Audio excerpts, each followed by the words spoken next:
C'est le père Édouard Roblot, prêtre du diocèse de Nantes, qui prononce l'homélie. Qu'espérons-nous, frères et sœurs?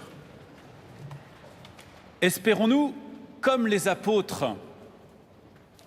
Espérons-nous être le plus grand? C'est ça, notre espérance? Jésus vient d'annoncer sa Pâque, il vient d'annoncer les 3 jours saints où il est question de mort ou même de meurtre et de résurrection. Ce dernier mot, visiblement, n'a pas été intercepté, il est passé inaperçu, un peu comme s'il était écrasé par l'effrayante annonce du meurtre de Jésus. Cette mort a pris toute la place et les apôtres n'ont retenu que cela. Et résurrection, c'est un mot compliqué. Personne ne sait vraiment ce que c'est. C'est flou. La mort annoncée donc jette un froid dans le groupe des 12 et juste après, les apôtres discutent de savoir qui d'entre eux serait le plus grand. Est-ce là ce qu'ils espèrent? Être le plus grand? On dirait des fils vénaux qui se disputent l'héritage autour d'un père qui meurt. Mais Jésus va bouleverser l'espérance des apôtres. Il va la subvertir. Il va la mettre sans dessus-dessous ou cul par-dessus tête. Jésus fait un geste d'espérance pour enseigner aux apôtres quelle est véritablement notre espérance. Il place un enfant au milieu d'eux. Placer un enfant au milieu de nous, c'est faire un geste d'espérance. Et voilà quelle en est la preuve. Où sont les enfants? Où est l'enfant? Est-il au milieu de nous? Où est l'enfant dans nos sociétés? Où est l'enfant dans nos villes? Où est l'enfant dans nos projets? Où est l'enfant dans nos vies? Placer l'enfant au centre, c'est faire un geste d'espérance. Le pape François nous invite pour l'année 2025 au jubilé de l'espérance, en ayant une vision de la vie pleine d'enthousiasme à transmettre. Or, il constate tristement que dans beaucoup de situations, la perte du désir de transmettre la vie s'impose. Oui, où sont les enfants dans nos pays où la natalité baisse? Où est notre enthousiasme de vivre? Où est notre désir de donner ce que nous avons reçu, la vie? Ce désir, poursuit le pape, est une question d'espérance, puisqu'il dépend de l'espérance et produit l'espérance.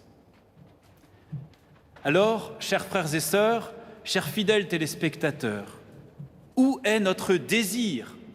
Quelle est notre espérance? Avons-nous l'espérance?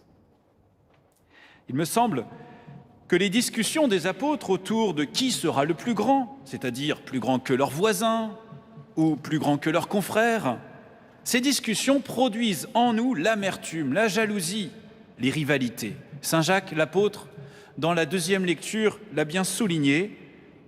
D'où viennent les guerres, dit-il? D'où viennent les conflits entre vous? N'est-ce pas justement de tous ces désirs qui mènent leur combat en vous-même? Vous êtes plein de convoitises et vous n'obtenez rien, alors vous tuez. Ah oui, l'enfant. Où est l'enfant qui nous décentre de cette préoccupation d'être les plus grands? Cet enfant que Jésus place au milieu des apôtres comme pour dégonfler la baudruche de leur orgueil. Cet enfant, ne serait-il pas une petite fille après tout? Ne serait-elle pas la petite fille Espérance que chante Charles Péguy? la petite fille Espérance, flanquée de ses deux grandes sœurs, la foi et la charité. Jésus veut la placer au milieu de nous pour que nous n'oublions jamais que nous vivons pour espérer et que pour vivre, il nous faut espérer. C'est comme un enfant, avide de découvrir, avide de vivre, avide d'émerveillement. Aujourd'hui, Jésus place un enfant au milieu de nos ambitions, de nos rêves, comme pour nous ramener sur terre. Mais il place aussi un enfant au milieu de nos échecs, pour que nous retrouvions l'espérance. Jésus, en plaçant ainsi la petite fille Espérance, nous invite au goût de la vie. Car la vie est bonne, chers frères et sœurs. La vie est bonne. Chers fidèles téléspectateurs, vous qui êtes malades, qui êtes retenus par le grand âge dans vos maisons. Elle est bonne parce qu'elle nous somme d'espérer. Et espérer, c'est vivre. Le psaume 130, qui n'est pas celui que nous avons entendu ce dimanche, mais qu'il nous est bon de nous remémorer, pourrait être celui qui a inspiré le geste de Jésus en plaçant un enfant au milieu des apôtres. 3 versets que j'aime vous redire, frères et sœurs. Seigneur, je n'ai pas le cœur fier ni le regard ambitieux. Je ne poursuis ni grand dessein, ni merveille qui me dépasse. Non, mais je tiens mon âme égale et silencieuse. Mon âme est en moi comme un enfant, comme un petit enfant contre sa mère. Espère le Seigneur Israël, maintenant et à jamais.